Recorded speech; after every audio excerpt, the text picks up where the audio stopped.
A lot of people would say it's great to see Derry back in the Premier Division again. Yeah, it's a tremendous achievement by the players last season. Such a young group to win a really competitive league. Limerick and Waterford and Cork City and Shelbourne and Monaghan. 12 teams, one promoted. Just one up.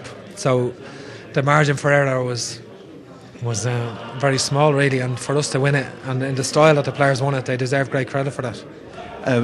Well, that was one of the things you'd notice about Derry City last season. Who played lovely football, great football, and would you be hoping to maintain that footballing style this season?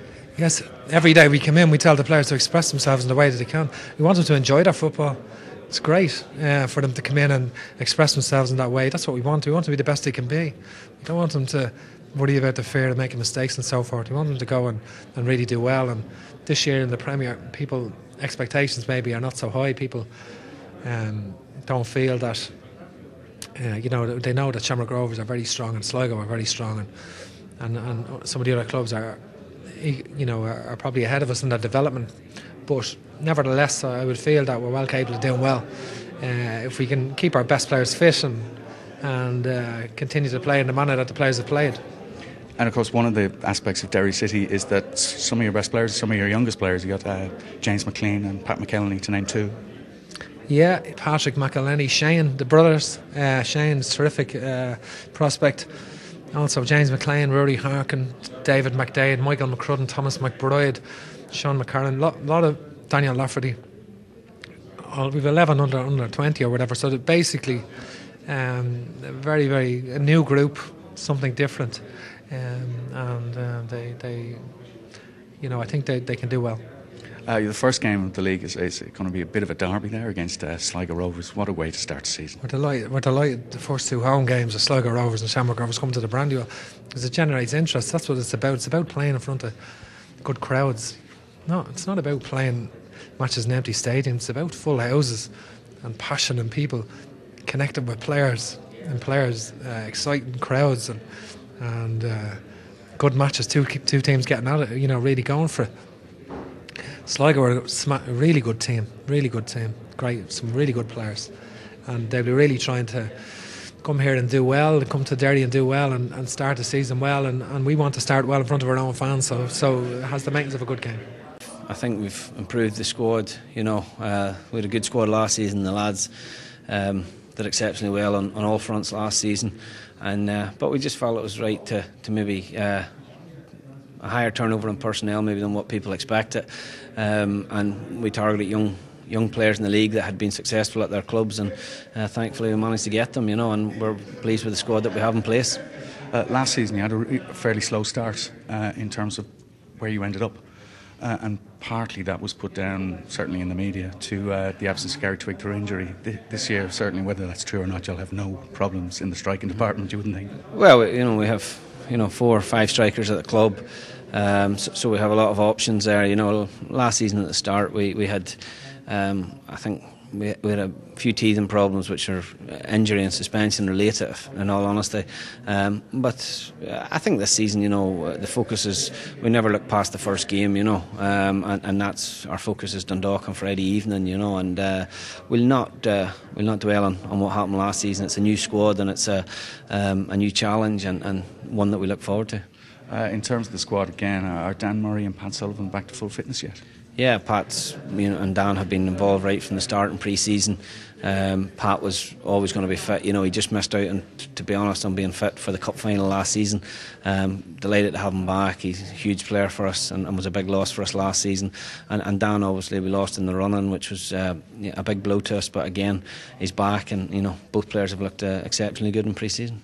One of the most exciting players, well, not most, one of the exciting players that you've had in pre-season has been young fullback Conor McCormack. Can you tell us where you found him? Well, Conor's a young player that was at Manchester United and then got the opportunity to go to Italy to Triestina in Serie B. The club over there had financial problems, and we were alerted that to his availability and the fact that he was thinking of coming home, and we had him in, and from the word go he was very impressive. His attitude to everything, to his training and to his preparation has been very, very impressive, and he's only 20. He's very versatile, can play in either full-back position, can play in midfield as well, and I think he's a player that has a big future in the game, and hopefully a big future at Shamrock Rovers. it's been a long off season. We've a competitive game now against Setanta, in the Setanta Cup tomorrow against Portadown. So hopefully we can get our fitness up a bit more and take it into Friday's game against Bray, which will be the start of the season, which I'm looking forward to. Yeah. Obviously, all the difficulties after the season and all that is, I suppose, out of the way now, and it's kind of back on the field now. Yeah, it is, and I think Pat has done well. He's put a good squad together. We have a lot of young lads who have come through, and I think they'll shine this year, and the fans will see some exciting young talent coming through. I suppose, from your own point of view, what are your own expectations now coming into the year with a kind of a new squad?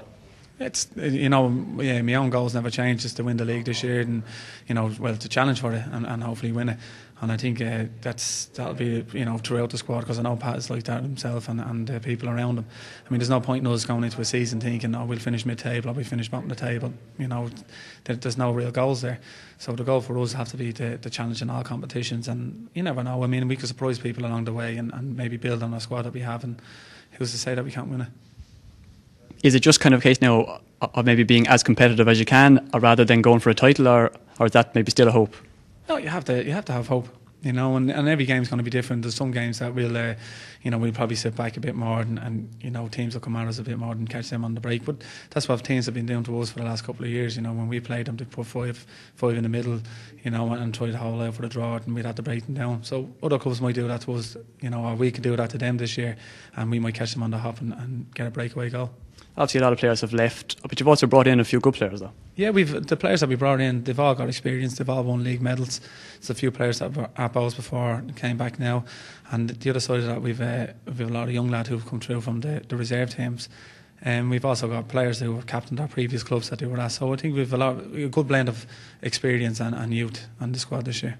Obviously, the fans as well have been important in the off season. They'll obviously be important now coming into the new season. Yeah, I think in fairness to the fans, when the club have always asked them for money, and they've dug deep, and they've gave as much as they could, and they've probably got the club out of a hole a fair few times. So this year, I know the fans will get behind the young lads, and it's important that they encourage them rather than go on their backs, which I know they will, and it'll be important for them young lads to to live up to the buzz of Bowes. When the fans are roaring your name, or when the fans are cheering for them, these players will get an extra, maybe 10-20% out of them, and you'd be surprised what that does to a player.